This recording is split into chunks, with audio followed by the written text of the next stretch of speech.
Old Aluva Munnar PWD road വനം വകുപ്പ് അടച്ചുപൂട്ടുന്നത് അന്യായമാണെന്ന് കോതമംഗലം രൂപതാ ബിഷപ്പ് മാർ ജോർജ് മടത്തിക്കണ്ടത്തിൽ.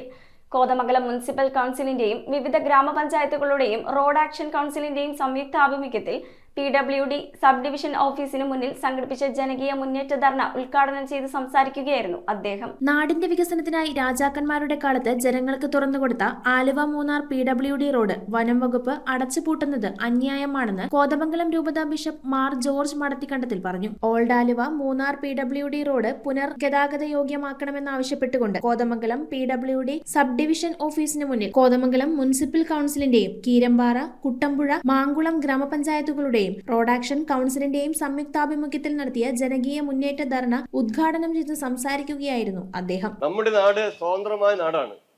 തന്നെയുമല്ല, ഒരു നാട് പുരോഗമിക്കണമെങ്കിൽ റോഡുകൾ ഉണ്ടാകണം. പണ്ട് രാജപാത എന്ന് പറയുമ്പോൾ രാജാക്കന്മാരുടെ കാലത്ത് ഈ റോഡ് തുറന്നു കൊടുത്തത് ജനങ്ങളുടെ സൗകര്യത്തിന് വേണ്ടി, നാട് വികസിപ്പിക്കാൻ വേണ്ടിയാണ്.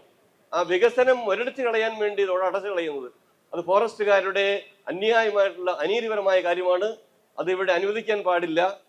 ഈ റോഡ് എത്രയും വേഗം തുറന്ന് സഞ്ചാരയോഗ്യമാക്കണം എന്നുള്ള ആവശ്യം ഇവിടെ നമ്മളെ എല്ലാവരെയും കൂടെ പ്രഖ്യാപിക്കുകയാണ്. റോഡ് തുറന്നു കിട്ടണമെന്നാവശ്യപ്പെട്ട് നടത്തിയ റാലിയിലും ധർണയിലും നൂറുകണക്കിന് ആളുകളാണ് പങ്കെടുത്തത്. KSRTC ജംഗ്ഷനിൽ നിന്ന് ആരംഭിച്ച റാലി PWD ഓഫീസിന് മുന്നിലാണ് സമാപിച്ചത്. News bureau, Kothamangalam.